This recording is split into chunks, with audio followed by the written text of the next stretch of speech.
Well guys, first I'm going to try this mouse gun. This is a Beretta 22 and it works best with CCI Stingers, you know, hyper velocity ammunition because of the way the action works. However, today I'm going to try this with standard velocity ammunition. So it should jam. It usually does. That's why when I carry this, I always carry CCI Stingers in this. But I want to illustrate the point that if you have something like this, you want to make sure your ammo functions properly.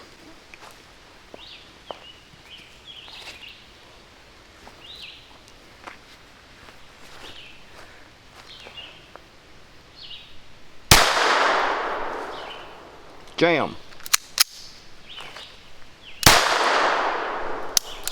Jam. So the round is actually stuck in the chamber. The firing pin is hit. That's the last one that shot.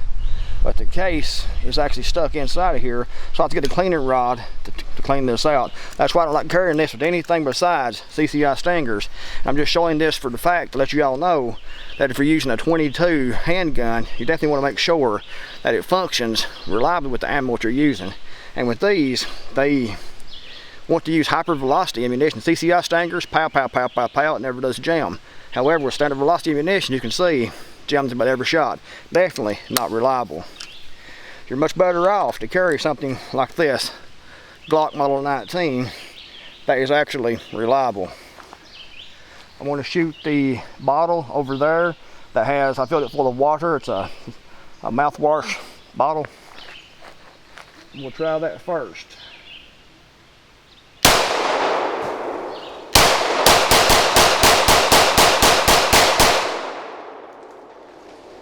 You can see, much more reliable.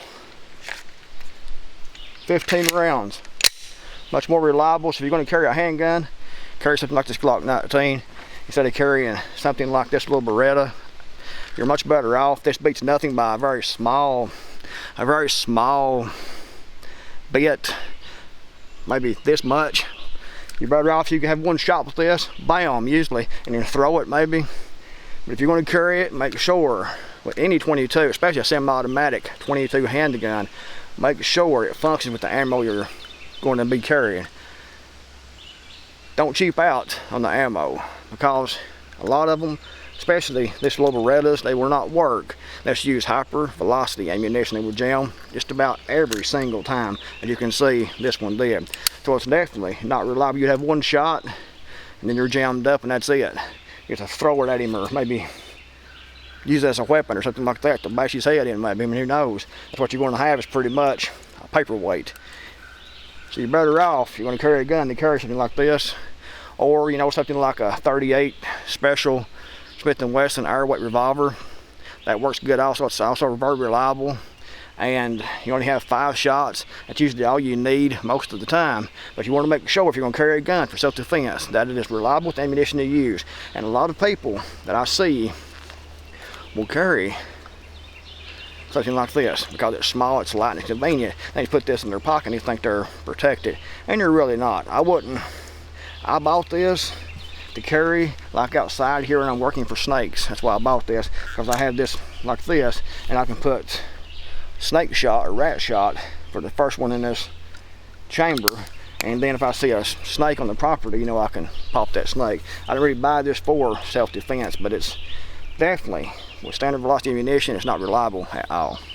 Well guys, it is hot today. It's as hot as Bill Clinton after snorting a line of cocaine in a room full of hookers, and that is pretty hot. The first part of the video was sort of an introduction and hopefully to give you all a few tips on what type of firearms to choose for self-defense, and to be sure you choose your ammunition just as wisely as you choose your firearms, especially if it comes to, you know, a 22 caliber handgun, which isn't the best to defend yourself with anyway, but it definitely beats, you know, a pointy stick. So be sure to choose the right ammunition. Make sure your handgun, rifle, whatever functions properly with that. As you saw, that Beretta will not function with anything besides hyper velocity ammunition. If you don't have hyper velocity ammunition, it's jam, jam, jam every time. The Glock will pretty much shoot anything you put into it. A revolver, like a Smith & Wesson airweight, will do the same things that are reliable. But you want to have a reliable gun. You don't want to just buy something and start carrying, load it up and start carrying that, and think that you're going to be able to defend yourself with that handgun, because you might not. It might, after one shot, jam like that Beretta. And then if there's more than one person, if that one shot don't stop the attack, then you're going to be in a world of hurt. But anyway, the main point of this video is that you need to be ready to inflict extreme violence at any time. You need to have a handgun, a rifle, or a shotgun, some type of self-defense firearm within arm's reach at all times. If you can't reach from your body and reach a gun, you need to think about that, because things happen very, very quickly. If you watch things like true crime stories and true cases, crime cases like on the ID channel, you see just how violent and how quickly things can happen. The people who were attacked, murdered, killed, raped, robbed, didn't expect that that was going to happen to them. They thought it was going to be someone else. It happens very, very quickly. And you want to be able to just reach out and get a gun anytime very, very quickly. You don't want to have to go find that, dig that out from a drawer, get it out of your safe, get it out of your case. You want to be sure that you have it secure from children and things like that. And the best secure place for a gun is right on your body, within arm's reach, in my opinion. But no matter what the mainstream media, the politicians, the government tells us, we're more likely now than at any time in history to become a victim of violent crime. It's simple math and statistics. If you look at the facts, our southern border is wide open. Our northern border is wide open. This country is wide open. Our own federal government has allowed millions to come across the border unchecked, and those people coming across illegally are actually criminals just for coming across, but they're invited in. So that makes it to the government talking about illegal immigration. They will call that legal because they're being invited in and signed right on through and brought to the United States. Unchecked, don't know where these people, if they came out of prison or what, and a lot of these people are violent criminals in the country that they are coming from, or military operatives and things like that. So that alone, with more millions here, will make your chances of becoming, a victim much, much higher. And you also have a criminal element here in the United States. You always have. There's always a criminal element no matter where you are. However, as the economy gets worse, you're going to see more crime. It happens every time. More robberies, more violent crime. Plus, morality in this country is at an all-time low. So, these people don't care to steal. They have no moral compass. A lot of people don't. They don't care to steal. They don't care to rape a woman. They don't care to rape a man, for that matter, anymore. They don't care to murder someone, home invade, to steal what you have because they think they're somehow entitled to it. We are in a dangerous situation, and most people just don't realize it. They think nothing will ever happen to them, just like everyone else that was raped, robbed, murdered, stolen from. They didn't think it would ever happen to them, but guess what? It did. Thousands upon thousands of people every year. I don't know the exact number, but I'd say it was pretty steep, I would say. Probably in the tens of thousands are murdered here in the United States every single year. And more than likely, none of those people, or at least 95.5% of those people, didn't expect it's going to happen to them, but it did. It happens quickly. That's why you need to be able to react quickly. You need to have a gun within arm's reach, know how to use that, and actually not hesitate to use that to defend yourself, to defend your family from bodily harm or even death. But we are at a situation now where your chances of violent crime is much higher than what it was. And it will definitely depend on where you are in the country. If you're in some of these cities where criminals are just let out on the street, and you have these huge homeless encampments, these huge refugee newcomer encampments, and they're going to be spread all the United States eventually because they're still coming, you're more likely to be a victim of violent crime. And unfortunately, in a lot of those places, self-defense laws aren't on your side. Carrying a firearm legally can be very restrictive in those areas. So they're bringing in all these criminal elements, destroying the economy, bringing in all kinds of other people, more criminals, and trying to disarm, the law-abiding citizens.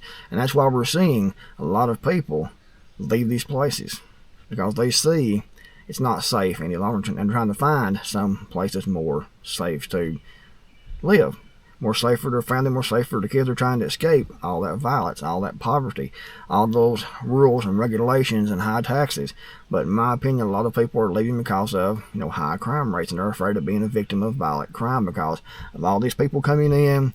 The morality is completely gone in most people, and they don't prosecute criminality.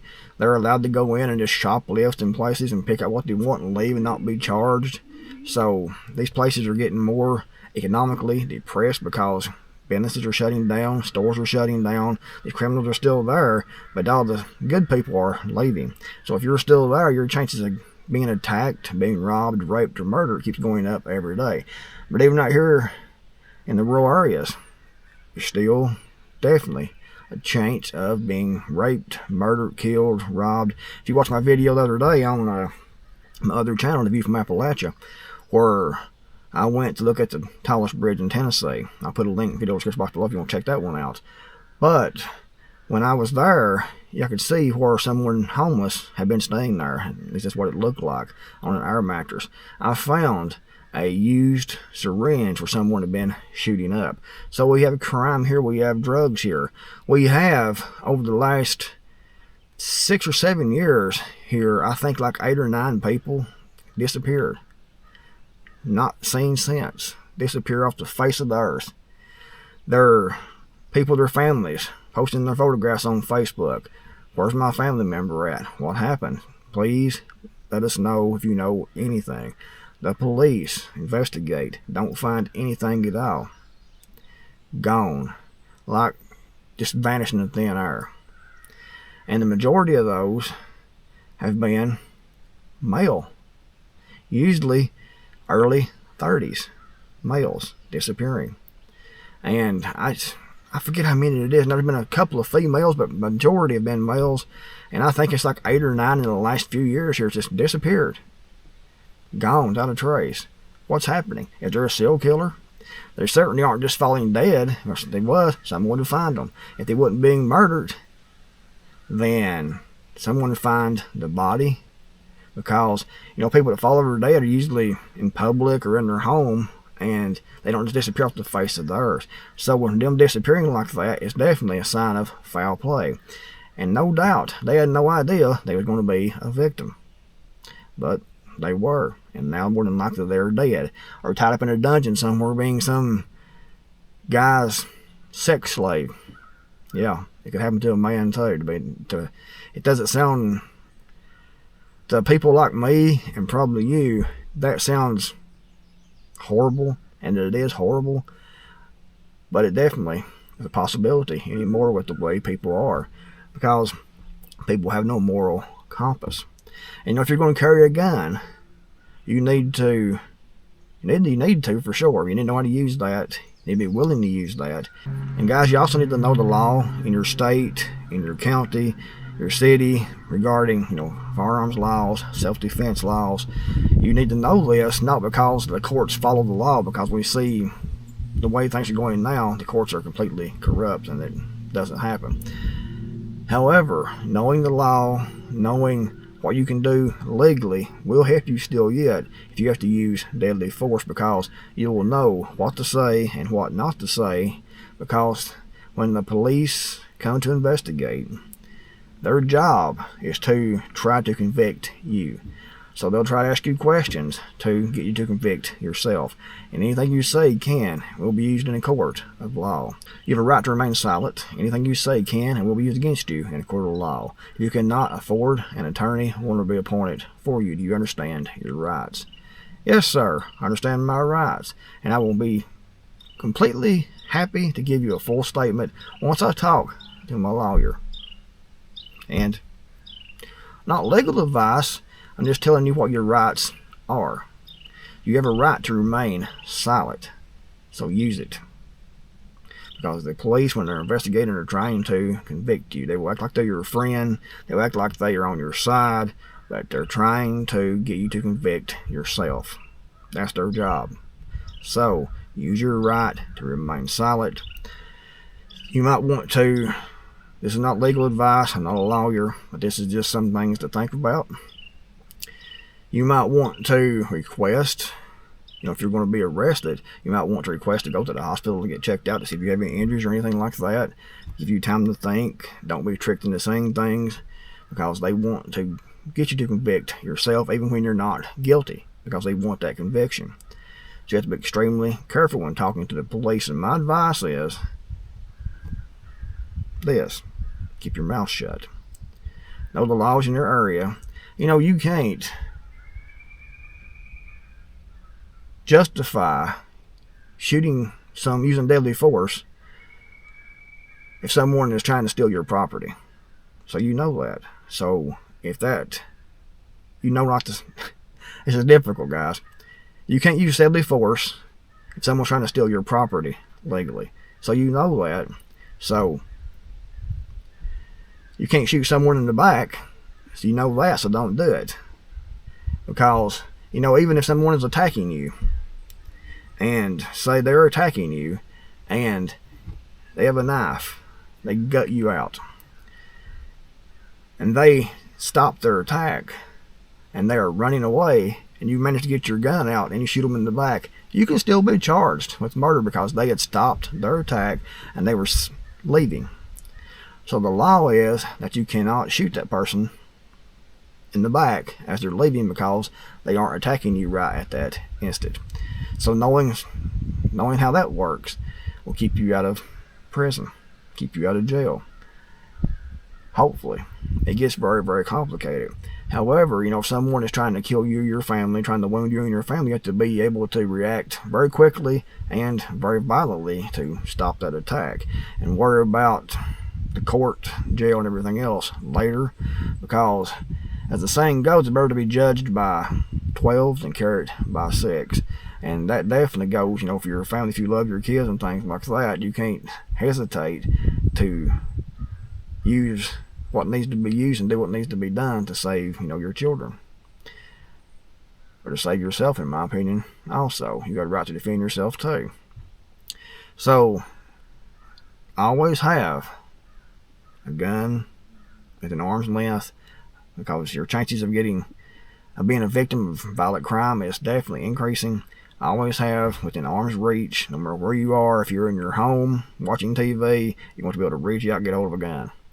If you're in your vehicle, you want to be able to reach and get a gun, preferably on your body. If you're in bed at night, you want to be able to reach out and get a gun. If you're in the barn working, if you're feeding your chickens, you want to have a gun, because you never know what's going to happen. And even in these rural areas here, it might not even be a human.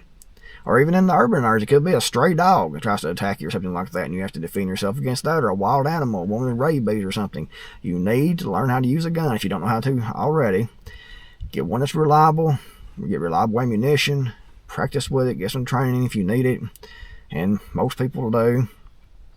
Learn how to use it safely and efficiently, and go armed all the time. That's my advice, because you're more likely to be a victim now than any point in history.